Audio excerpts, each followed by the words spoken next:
This is where we are inviting the kid to collaborate with us on solving the problem. But the solution has to meet two criteria. Got to be realistic, got to be something both parties can actually do, and even more important than that, it's got to be mutually satisfactory, meaning it truly addresses the concerns of both parties. Here's what I've been saying a lot lately. If the solution, and it's borne out not only by my work with thousands of kids, but by world history, if the solution isn't realistic and mutually satisfactory, I promise you this problem is still unsolved. It's going to Here's what the persist. invitation would sound like. So, Maya, I wonder if there's a way. Before we did this, by the way, we want to ask Maya what the biggest one of her concerns is. So she's not here. I'm going to let you take it in terms of guessing, right? Hmm. And by the way, here's what we also say about the empathy step. We tell adults to be prepared for jaw-dropping moments when they discover that what they thought was getting in the kid's way is not what's getting in the kid's way. We're going to take your word for it because Maya's not here. Which of Maya's concerns do you think she would say is the biggest, getting in the way the most important? That she wants to play. Got it. Here's what the invitation would sound like. I wonder if there's something we could do about you wanting to play after dinner and before cleanup time, and also make sure that when we wake up in the morning, our house is nice and clean and we've done what we needed to do to tidy things up as a family. What we just did is we revisited the concerns of both parties. And then, believe it or not, we're going to ask Maya if she has any ideas. Hmm. And not because it's her job to come up with a solution. Um, it's y'all's job to come up with a solution because y'all are problem solving partners. But it's very good strategy. It lets Maya know beyond a shadow of a doubt we're actually interested in her ideas. If she doesn't have any ideas, I'm sure you will. But we're then going to say, Maya, do you have any ideas? And now we're Hmm. rolling.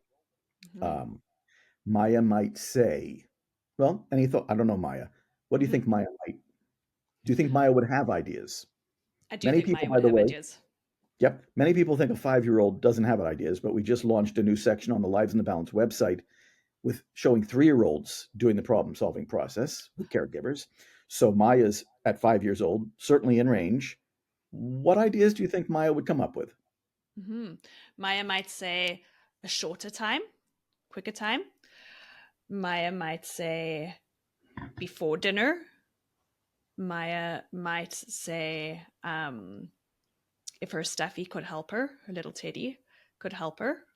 Um, Maya might say, because she likes me to do things with her, Maya might say, if mommy does it with me, like next to her, right next to her.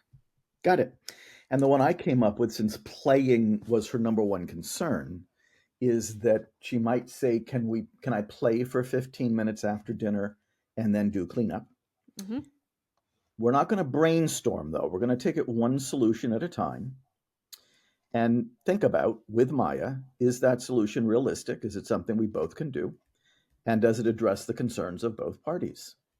Mm-hmm. If it does, we've got a winner. Now we're going to try that solution. What you get to decide as mom is, does that work for me? Does it address my concern? Is it realistic? And what you get to do as mom is help Maya decide, does that solution work for me, given my concern? And is it realistic? If it is, you're going to roll with it. The first solution sometimes doesn't solve the problem durably, although I'm reasonably confident about this one.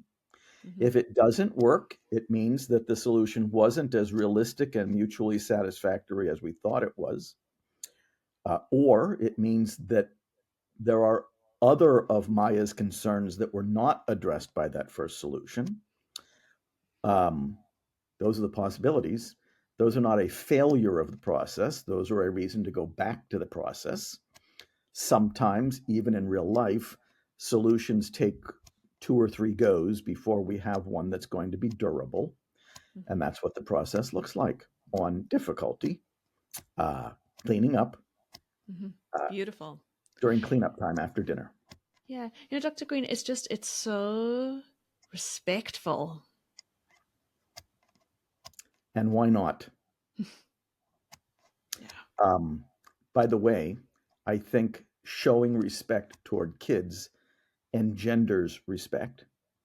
I think that when we are being very unilateral and very punitive with kids, we are teaching them something. However, we're justifying those actions in our minds as adults, we can expect to get them back at us.